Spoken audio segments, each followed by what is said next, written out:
राहुल गांधी शेर का बेटा है। अमेठी वो धरती है जो शेरों का सम्मान करना जानती है। ये मैं नहीं बोल रहा हूँ, अमेठी का विश्वास बोल रहा है आशीष शुक्ला। झूठ, फरेब और नफरत की राजनीति करती है भाजपा। प्रदीप सिंघल।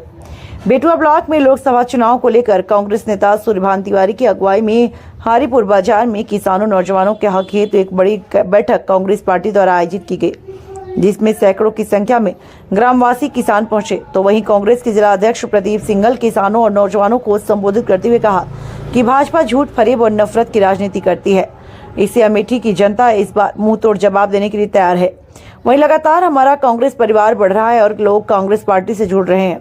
वहीं किसानों को संबोधित करते हुए आशीष शुक्ला पूर्व मंत्री ने कहा, किसानों के लिए सरदर्द है भाजपा, आगामी चुनाव में इनको मुंहतोड़ जवाब देगा।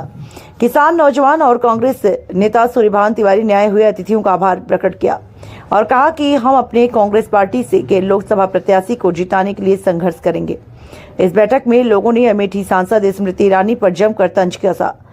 लोगों ने कहा, ना तो चीनी मिल और ना ही सिलेंडर सस्ता हुआ। इस मौके पर मंच का संचालन कर रहे पवन दुबे समेत सभी विधानसभा प्रभारी, ब्लॉक अध्यक्ष व न्याय पंचायत अध्यक्ष समेत सैकड़ों संख्या में बड़े बुजुर्ग और महिलाएं मौजूद रहे। Himanshu Mishra, news 11 TV, bureau chief Amethi.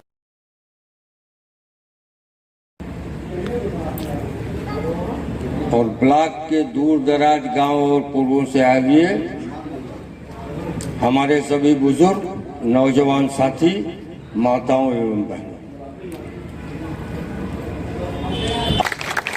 आप सबके बीच में हम लोगों की इच्छा थी उनका स्वागत करने की, लेकिन मैं देख रहा हूं यहाँ ये सबका स्वागत कर रहे हैं।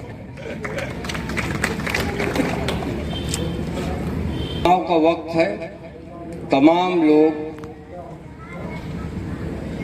चुनाव को ही आधार रख के अपनी अपनी बात रखें।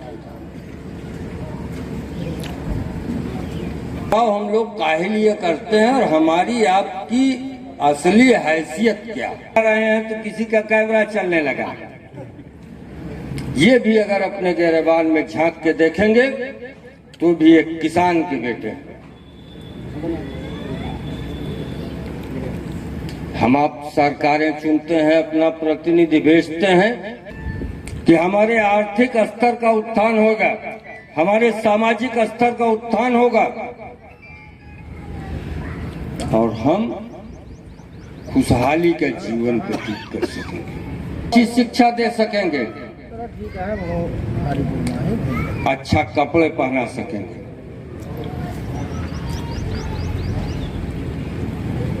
क्या किया है,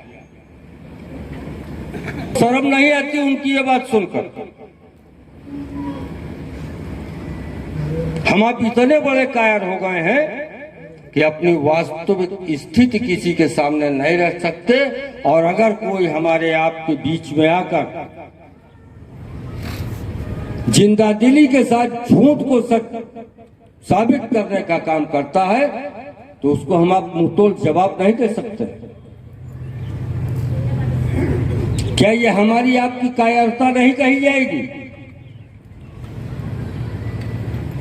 आप इस चरित्र, आचरण और व्यक्तित्व का परिचय देंगे तो निश्चित तरीके से आने वाला युग, आने वाला इतिहास हमें और आपको कायर की संज्ञा देगा। के तमाम बच्चे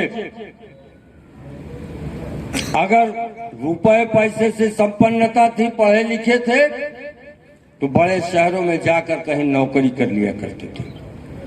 जो गरीब लोग थे, अगर घर में 1-2 से ज्यादा 4-5 बच्चे हो गए, खेती किसानी कम थी, तो 2-3 लोग बाहर जाके मजदूरी कर लिया करते थे।